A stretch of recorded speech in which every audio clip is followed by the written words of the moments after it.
mbokku téléspectatrices yu Jama TV yu saxoo di ñu seetaan muy góor a jigéen mag ak ndaw fu si waay mën a nekk am ci ñun kóolute di ñu taaxirlu waxtu bu ne nu ko raw lañ amee cofeel pas-pas ak yéene ngir dégtal leen lépp lu leen soxal waxtu ba jot na yéen a ngi ci seen émission bu mag bi la di les échos du moment ñu koy amal waxtu bu jot alxames ci heure bi la émission bi nag liy sabab li mooy waxtaanee lépp lu jëm ci wàllum actualité nationale comme internationale tey nag ñu am plaisir di fi dalal Cheikh Ndiaye muy président association Séeréeru Ligum bu Wakaam précisément bu cité avion sëñ Cheikh ñu ngi lay nuyu di la jox kàddu bi lan ngay nuyoo mbokku téléspectateurs yi lay seetaan ci biir émission Jama TV.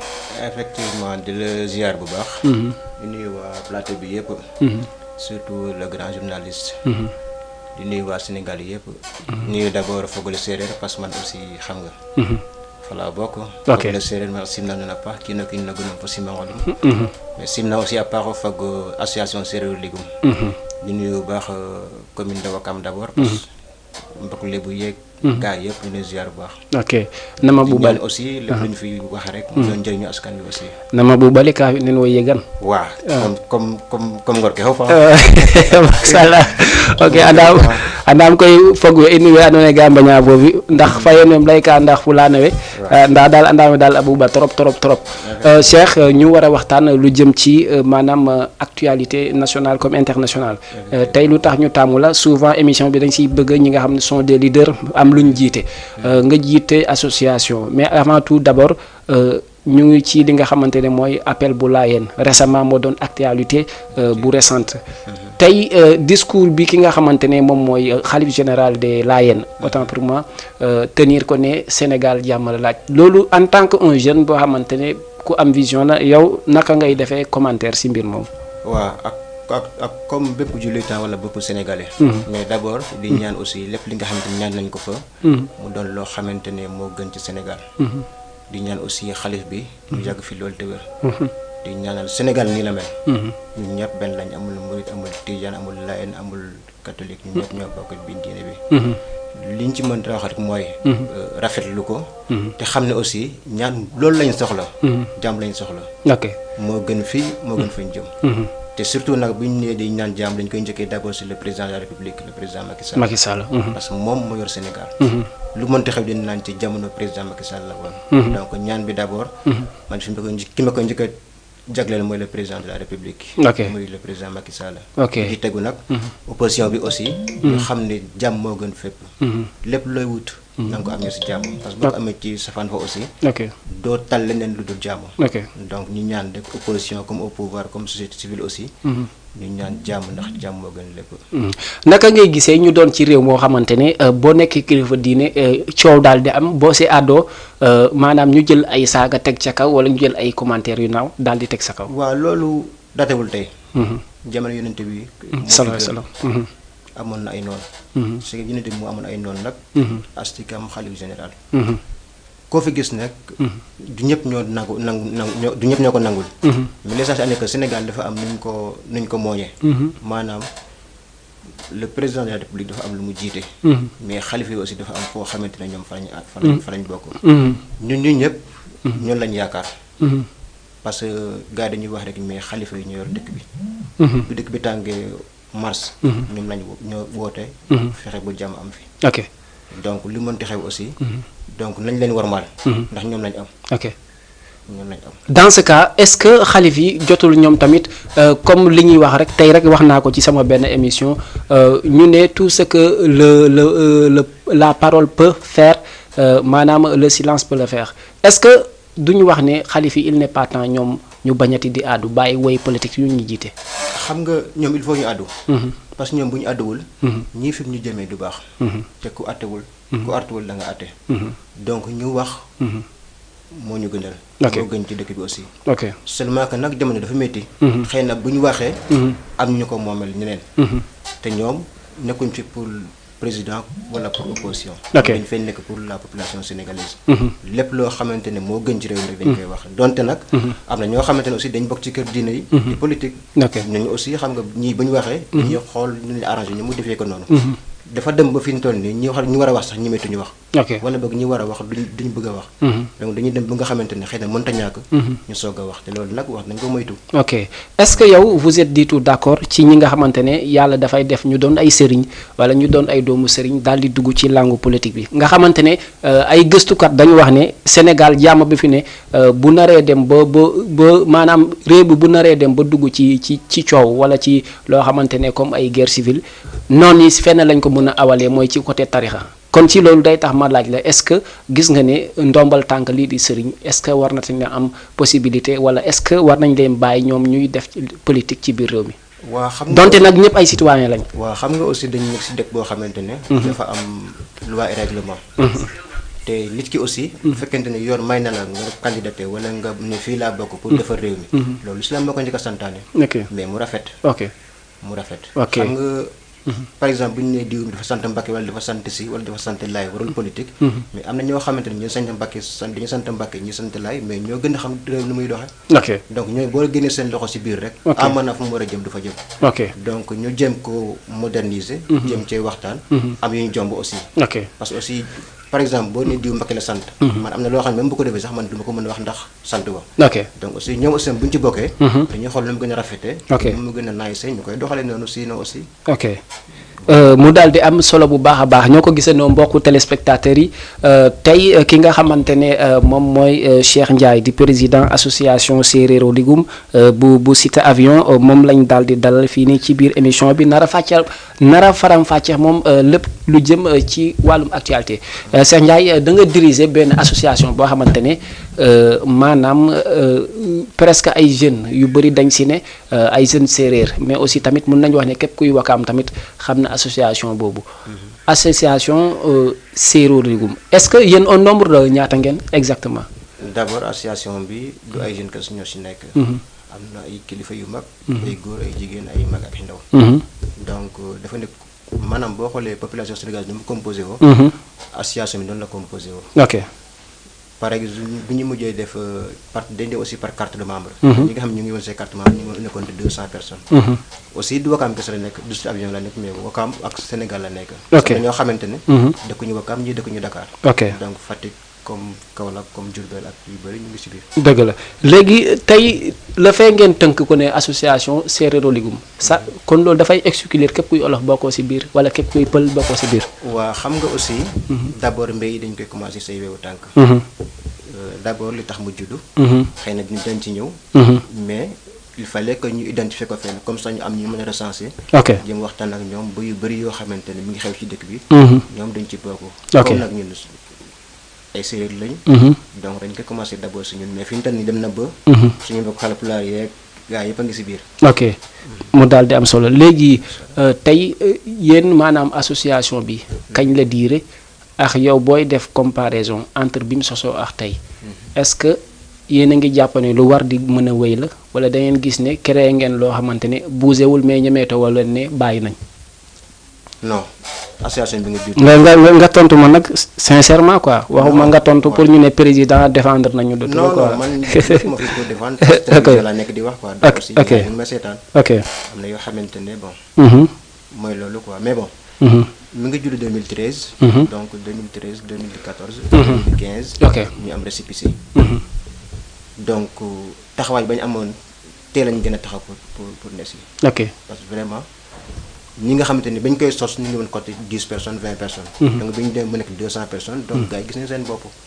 kan moo créé seen association bi kan moo idée bi kan moo tëb ne kaay la ñu créé seen association. non dafa am ci benn association bu ñuy bokkoon bu tuddoon Kiina Opagum. Kiina Opagum bu Asmari jiite.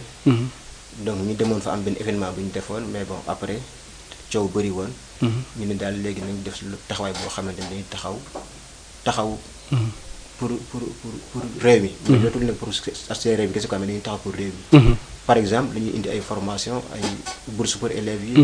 social ñu jàpp si. donc ak yeneen ak yeneen ak formation personnelle comme ça. au lieu ngay dem di liggéeyal kenn nga dem liggéeyal sa bopp. ci lañ nekkoon boobu ba tey aussi bon. ñu ngi gis suñu bopp macha allah. gis seen bopp boobu la ñuy ñëw est-ce que am na jeune booy xam ne yaa ngi tase moom mu jógee de point A à point Z maanaam mu leer la ne kii nii. association Séeréero Ligum def na ci moom dara muy ci côté am lu mu ko apporter comme bien muy ci liggéey am déet est-ce que am na ñoo xam ne association bi moo tax ñu ne am nañ liggéey wala boog am nañ benn renommée bi. waaw mën naa si tudd ñu bëri mais comme télévision nag. non télé kay fii la lépp war a rek. d'accord mais télé fii la lépp ne bi ngay bokk si. ama woon xam-xam. nit ki formé la ba nga am qualification mën a liggéeyal sa bopp. gis nga sa bopp. ok par exemple bu dee transformation céréalière yi am na ñoo xamante ne. man macha allah am nañ ci xam-xam. bu temps instant dañu liggéeyal seen bopp. di war seen jus yu bopp di leen jaay te loolu aussi dañ ko am ci au nom de Céréales Légumes. ok am na ñoo xam ne ñu ngi def ay javelisation savon. mais aussi yooyu yëpp fii lañ ko jàngee. ok waaw am nañ aussi yoo xamante ne par exemple le maire sortant monsieur. Samba Bathily Diallo. aussi mayoon na ma poste aussi vraiment. ah si mairie bi. si mairie bi waaw kon kay waxoon dara mais pourquoi ñu may leen poste président bi jël ko est-ce que amuloon ñeneen ñu fa waroon su dem. ma nee mayoon na poste c'est pas man président. ah du yow. dafa newoon. na Céréales Légumes tànn kenn ma jox ko poste parce que mënu ma jox ñëpp. ah ok mais genre yooyu bu amee doo leen am difficulté kan ngeen koy jox ou pas. non parce que moom xam nga dañ lay jox niveau bi ku am niveau bi laa bëgg. donc su ma nee par exemple bac plus 2. ci biir da nga xam koo xam ne am na bac plus 2. kooku est-ce que embauché nañ ko actuellement. non bon mu ngi doon liggéey embauche quoi mais après le maire bi ñëwee. mais bu mooy cas de 100 personnes yu ñu génne woon quoi. effectivement waaw je suis au courant de ça. ci procédure quoi. ok mais am na loo ma tontoogul maanaam association bi kan moo ko njëkk initié avant ngeen di jógee xaw ma kii noppagum xaw ma ou pas. waaw xam nga nag presque ñun dañuy toog benn place. yenn saa bu ñu wàccee. dañuy toog di xool comment on va faire pour récupérer ñu am problème genre. bu ñu toogee noonu waxtaan.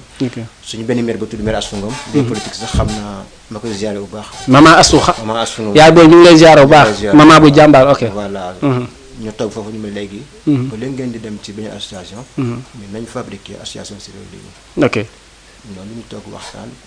former. ok groupe bi bureau bi. ok déposer ko au niveau. ok yéen association buy soutenir maanaam ki fi ne le président la wala da ngeen nekk ci biir am ñoo xam ne ñii lañ aw ñii aw ñi est-ce que yéen manko ngeen parce que association tamit mooy ngeen bokk ay ambition est-ce que bokk ngeen ci ay ambition politique. xam nga association bi nag dafa apolitique. maanaam association bi. nekkul ci ginnaaw. association moo apolitique wala yéen seen association bi. ñun suñu bos dafa apolitique parce que bëgguma ne ñëpp dafa apolitique. mais ñun suñu bos moom. ok am na ñoo xamante ne ñu ngi c'est les patriotes. am na ñoo xamante ne bennoo la. am ñoo xamante ne gauche bi ni comme droite. ñii politique yi libre mais nag bu dee cadre association moo woote moom. dañuy taxaw pour njëriñu membres yi fi nekk.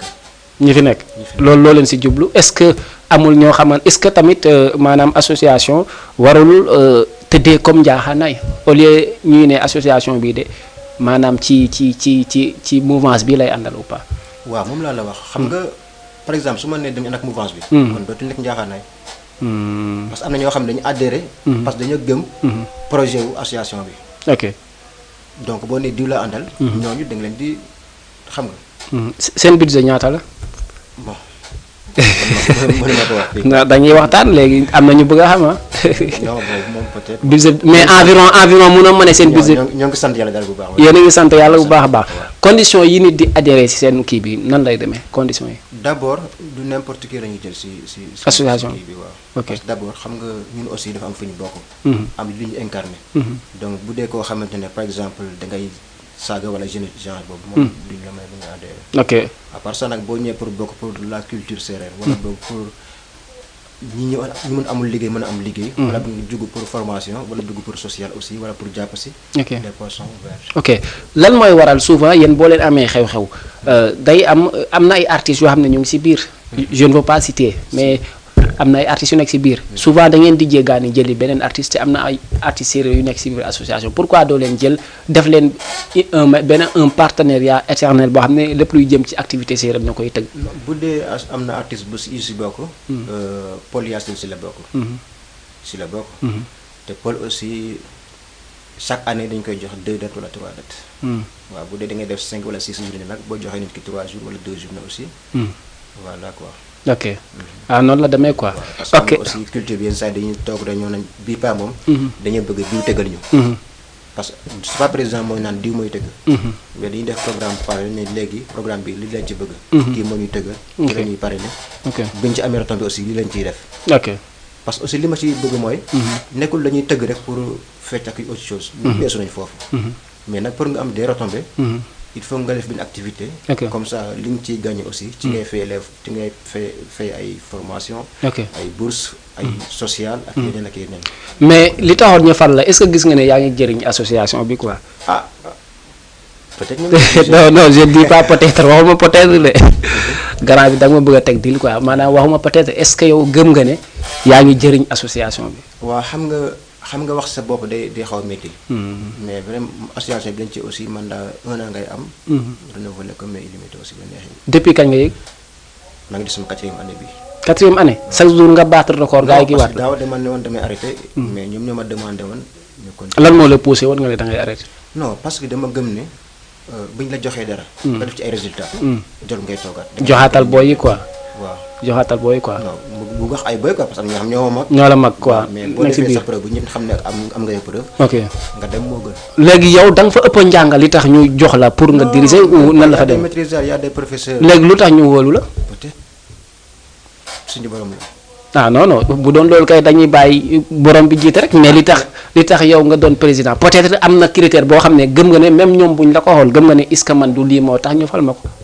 non peut-être ñu am si man yaakaar rek xam nga nit ki bu ñu koy fal dañu am si moom yaakaar. ndax lu sotti moom yàlla la soob. yaakaar ni Cheikh. ok. bu ñu nee Cheikh moom c'est un grand journaliste. ok boo ko toogee xam ne yan question lay joxe yoo xamante ne mooy loolu. ok mais bon dama jàpp daal ne. xëy na ñoom daal gis nañ ko ci man. ok mais yow du la arrivé souvent nga ne damay bàyyi te bàyyi bi doo ko teg ne bàyyi ma jox samay mag wala samay rak mais da ngay wax ne dafa métti wala critique yi wala genre yooyu du la jox. xam nga ku jiite ñu critiqué la. positivement ou négativement.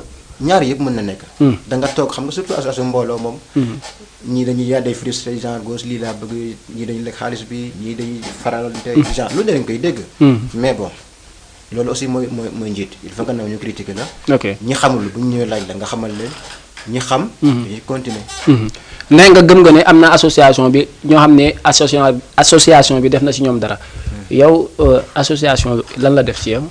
non man xàmmee. xàmme. waaw maanaam exemple. connaissance quoi. waaw ok. aussi jàngal na ma ko ne. àddina dara yombut. te boo jiitoo aussi il faut nangoo encaisser. muñ. mais aussi dal. surtout ok ak écoute. ok léegi association bi tey bu fekkoon am nga loo xam ne gëm nga ne doxul. te nga gëm ne ci média nga ko mën a wax pour mu jaar fa dox à travers ñi lay déglu et consort lan nga am envie wax. non xam nga ni mu ko mën a waxee am na loo xamante ne mën naa ko reprocher au niveau communal. ak loo xamante ne peut-être état la war. parce que am na yoo xam ne bu ñu koy def. état moo ci war a ñëw teg loxo. formation des jeunes. loolu état moo war a ñëw jàpp si. maire yi aussi bi ñu nekkee si gox aussi am ay mouvement yoo xamante ne ñu ngi fi di góorgóorlu.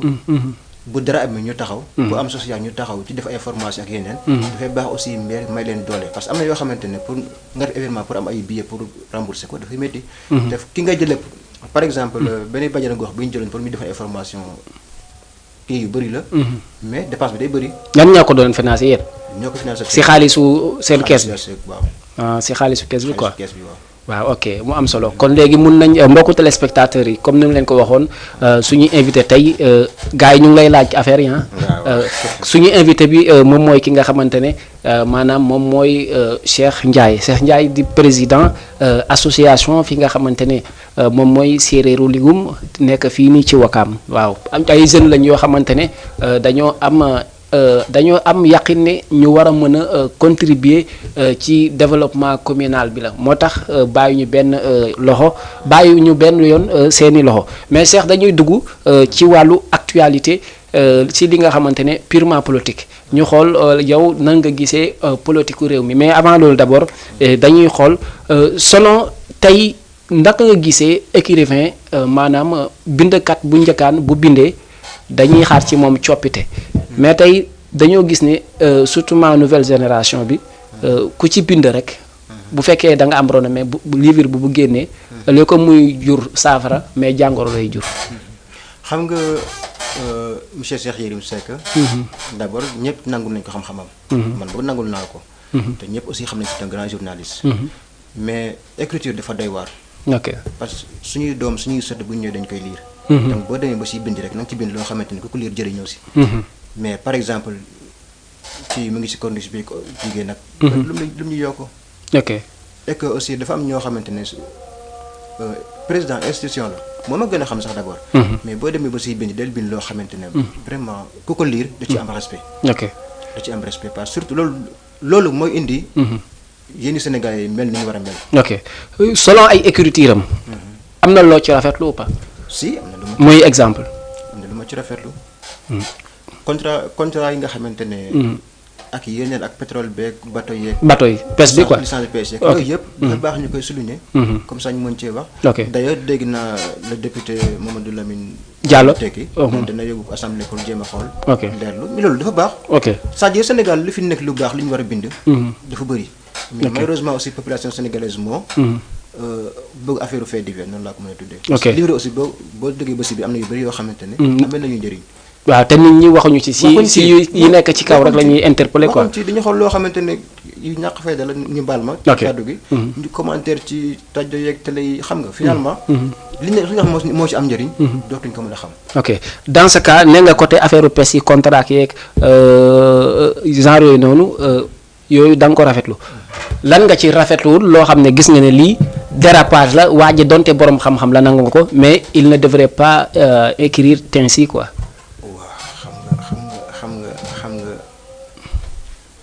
am na fu mu waxee ne le président bon. dañuy toog di añ mu téye benn mégo. soxna si ñëw mu nëbb ko yooyu lu ñuy jëriñ. lu ñuy jëriñ. amul sens daal. amul sens. président Macky Sall lañ ko soxla pour instruire pour lu ñuy liggéeyal. naa ci wax mais yooyu amul njëriñ. ok bu gisee candidat bu gisoon ci oto. lu ñuy jëriñ. ok mais tey boo mënoon mu continuer di bind ou pas. non mën na bind parce que am na xam-xam bi. te aussi toog émission wax baax na quoi mais bind baax na mais da ngay bindim loo xamante ne daf ñuy jëriñ ku ko lire jëriñu si mais ñu bàyyi fait divers yeeg yooyu noonu. ok yow selon li ñu koy rapproché ay nit dañu nekk si ginnaawam gëm nga loolu wala gëmoo ko. ah du neex a di nag. selon yow li nga gëm. moo toogoon ne diw moo ne woon nañ ko jàppale diw sama xarit la. ok xam nga loolu boo ko waxee nag ba pare bind te ki kenn bind kooku noonu nga bind. bindoo si moom lu ñaaw. ah nit xel moom xel la rek. en conclusion yow loo si gëm nga ne am na ñu nekk si ginnaawam si li nga gëm en tant que nag. ah non man moom vraiment. bu amee ku ne si kanamam ak si ginnaawam man amee lu ma njëriñ. tant pis quoi ok mu daal di am solo léegi li ñu bëgg a xam mbokku téléspectateurs yi mooy que ne yéenay jugé à travers moom ces arguments nous faisons que poser des questions et dans ce cas moom mooy ñun ay assistants lañ seulement mais moom selon li ñu koy poser comme question il a devoir de nous apporter des réponses claires quoi moo tax dañuy ñëwaat tuuti reculer maanaam ñu wax ci yow li nga xamante ne moom mooy naka nga gisee maanaam li nga xamante ne mooy le troisième mandat du président Macky Sall na nga ko gisee exactement. bref man dafa am loo xamante ne. non politique jaru ko. moi j'ai voté pour le président Macky Sall pendant presque 10 ans. pendant presque 10 ans. ba muy dox 2011. 2012. dafa am projet bu ñu amoon si moom yaakaar ba jox ko. man mii si la bokk. votel ko. mu dem indi référendum ma voté pour le référendum. mu ñëwaat 2019 ma voté waat pour moom. mais j'ai voté 2 fois. moi j'ai voté 2 fois pour lui 2012. 2019. su bëggee candidat kon je vais voter 3 fois. quand je vote 3 fois donc il y a 3 candidatures. ok wala bëgg y a 3 mandats. ça veut dire d'accord ci. le président Macky. loolu sax daf ma métti. ah bon xam naa ne. lu mu liggéey Sénégal. man gëmuma ne beneen président dina ko liggéeyaat. waaw te gëm naa ne aussi beneen président liggéeyu ko. mais troisième mandat bi bëggoo ko. mais fi ñu toll nii loolu lépp dafa réer ndax affaire troisième mandat. maanaam soo doon da nga koy ko mu ko def. ba waaw léegi yow noo mën a wax ne diw moom liggéey na mais demal togg loolu nan nga koy du amalgame quoi. non xam nga joxuñ ko xam nga nit ki liggéey na. ça ne veut pas dire que da ngay continuer liggéey. yoon moo ko may. temps de mandat. yoon bi ko may temps de mandat boobu. moo ko jox lépp pour mu liggéey. ok bu nee ba temps boobu jot. yoon boobu moo ko mayoon moo ko xañaat. ok li ma gëm mooy.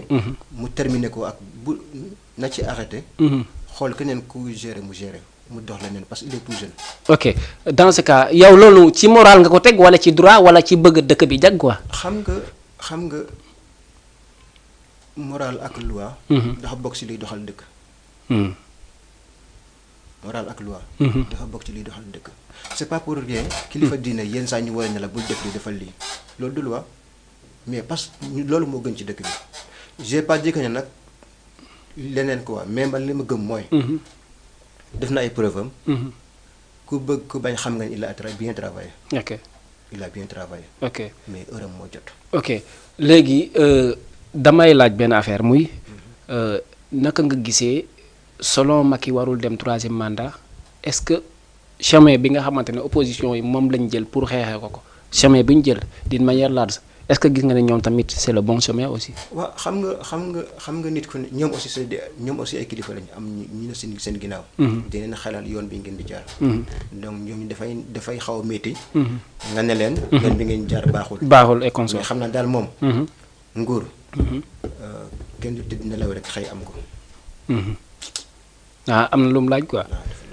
am na lu mu laaj ok am na solo bu baax a baax mbokku téléspectateurs yi gis ngeen ko mu ngi noonu à tout moment rek xam nañ ne yéen a ngi teewlu seen émission bi la nga xamante ne moom mooy les échos du moment di waxtaanee lépp lu jëm ci wàllum actualité nationale mais comme tamit internationale tey Cheikh dañ bëgg a xam yow naka nga gisee li nga xamante ne d'une manière générale naka nga gisee maanaam déroulement bi nga xamante ne d'une manière principale muy commune bi ngay dund nii déroulement bi est-ce que gis nga si en tant que jeune boo xam ne da nga diriger association bi am na ay insuffisance comme loo xamante ne gis nga ne fii nii ñu jëm ci dëkk bi ça ne va pas fii nii ci commune bi quoi. par rapport ak la commune ou bien par rapport à la commune waaw. mi ngi góorgóorlu daal. mi ngi góorgóorlu. kan mooy góorgóorlu. Aziz. Bon. ci ban fànn nga basé pour loolu. peut-être travaux yi ñu ngi ciy gis. exactement. non bëri na y a des pavages.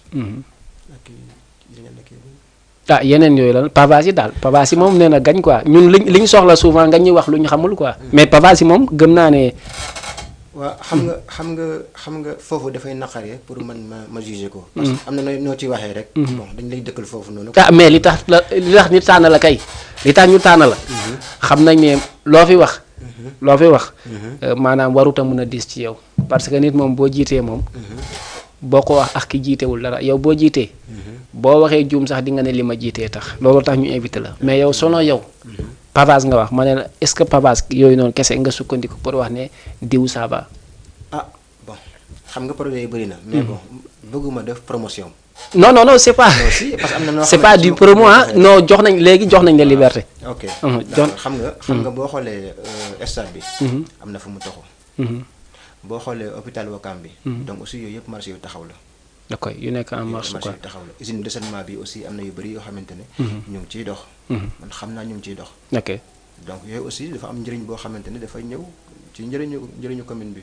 ok par rapport ñi fi jot a aw boo nee 4 ans nga fi def ñi fi jot a aw kan moo si gënoon am benn link wala approche ci wàllu yéen seen groupement bee consort. je dirais sama Bathily Diallo. moo est-ce que newul da ngeen yàgg moom a tax. est-ce que nekkul li ngeen yàggoon ak moom a tax. mosuñu toog man ak moom comme ni ñu toogee nii. waaw mais dama koy wax te yàlla tax. moom moo gën a am rapprochement quoi. bokkoon ni woon président Cheikh. je pense su ma juumlee du ma xàmmee. du la xàmmee quoi. mais xam nañ ne association bi existé na. à notre absence aussi. def ñu signalé. Victor ana ci ban anam lay liggéeyee ak yéen. Victor moom suñu partenaire la. d'abord suñu premier partenaire de la commune. à chaque fois ñu nekk dans le besoin. su ma ko oowee da ciy taxaw foofu moom. maa ngi koy ziar bu baax encore di ko remercier aussi parce que yombut. ok n'importe quelle heure boo ko ooyee mu décroché la. ok boo ko nii laa bëgg ci kut kookut la ciy taxaw. ok yow ban parti nga bokk exactement. non man bokkuma ci benn parti. bokkoo ci benn parti da nga tëddee njaxanaay quoi. ok léegi Sénégal da di référence comme li may wax rek sama benn grand day wax ni le Sénégal c'est la fierté institutionnelle et constitutionnelle de l'Afrique. maanaam dañoo am ndëgërlaay bu rëy boo xamante ne maanaam ay fierté lañ ci àdduna bi yëpp. tey Sénégal ay doomam décédé di ay soldats maanaam daal di faatu fële ca toolu xare ya fële nga xamante ne moom mooy ca fële Mali. te ñu bokkoon ci casque bleu yi nga xamante ne ca Nations Unies lañ bokk. tey naka ngay gisee influence boobu nga xam ne Sénégal tey fu ñu woote muy Gambie bi fi Yaya Jammeh di jóge maanaam Sénégal daf si def benn intervention bi extraordinaire Mali gis nga ko CEDEAO dañu respecté partout naka ngay defee lecture ci biti dañ ñu naw te ci biir réew mi am loo xamante ne gàkk-gàkkal la te mënuñ ko faj. waaw loolu nag moo xaw a doy waar parce que ñun ñëpp xam nañ ne suñuy force de l'ordre moom. boo génnee Sénégal. ñëpp a leen naw. ci biir réew mi aussi ñëpp a leen naw. Sénégal dafa nekk nan laa ko mën a tudd sax quoi mais dafa nekk loo xamante ne. ñëpp a ko bëgg a am. ok surtout ñëpp a ko bëgg a am. ok parce que non seulement que. dafa nekk pays boo xamante ni référence la ci Afrique. mais kenn mosu fay dégg yu ñàkk a fayda. ok donc quel que soit alpha ak lu mu métti métti aussi. dañ ciy franchir. ok à part ça ñuy jaale wala suñu mbokk yi nga xamante ne wàcc nañ ci liggéey bi. ok yàlla yërëm leen te xaale àjjana. ok léegi dama bëgg émission bi nag dañ ko paraxee parce que xam nga rek ñaari émission xajuñ ci bopp nit. dañ ma bëgg ñu dugg ci question yoo xamante ne c'est am na importance muy question tic au tac doo ma répondre doo expliquer amul xalaat dam lay wax nga ne ma waaw am déet. amul xalaat waaw mën nañ dem lan ngay rëccu doon président association. li ma koy yéex a doon. li nga koy yéex a doon. lan mooy loo xamante ne moo la gën a def motivation que ne hey su ma sañoon lii ma sax si loo xam ne neex na la ci. ci association bi. loo xamante ne. maanaam gis nga ne lan nga si dund loo xamante ne moo la gën a motiver pour nga gën a kii lu la si gën a neex daal exemple. parce que dama am copain boo xamante ne. dafa laa ko sax yal na ko yàlla yërëm. mais bi mu feebaree ba tëdd. sonn. dama gis gars yi ñu ci taxawee. ok seen budget ñaata la. non da nga ma siy tontu nag dañuy waxtaan nag. yow yaa am droit wax ko kay seen budget bi ñaata la. waaw am na loo xamante ne aussi. fi ma nekk aussi association bi dafa am texte yoo xam ne daf ma tënk am na yoo xamante ne mënuma ko. waaw ok mu am heure de bilan da ngay ñëw damay def bilan ñëpp xam ne lii moo fi nekk mais mënuma génn ci mbir mi di ko. ok Sénégal lu doxul. Sénégal lu doxul. Sénégal liggéey moo fi amut. dans l'avenir tiitoo ci Sénégal cohésion bi amoon entre Séeréer ak Joola amoo yàqin ne ak politique ni muy doxee dina rompre. gëmuma ko woon nag mais. dama cee commencé ragal. Sénégal ci opposant yi kan nga rafetluwul doxalinam ci wàllu politique.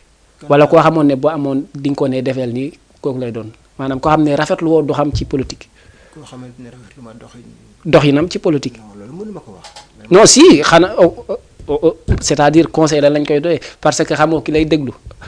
yow war nga mën a wax ne diw mii ni muy doxee nii su ma sañoon diw defeel nii am nga droit bi tamit. xam naa daal. da nga ñu bëgg a indi yëfu maandu quoi mais du noonu. non ay jàmbaar la ñoom ñëpp. ok pouvoir bi kan nga si gis koo xam ne war na changer doxalin. pouvoir bi. koo xam ne boo ko doon wax ne diw defeel nii moom ngay wax.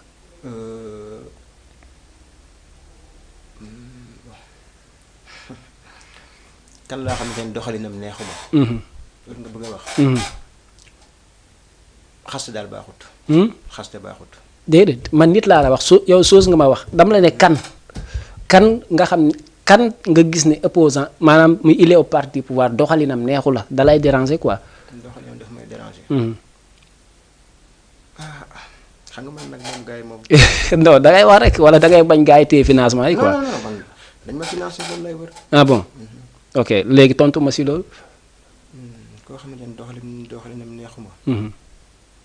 ci gars yi.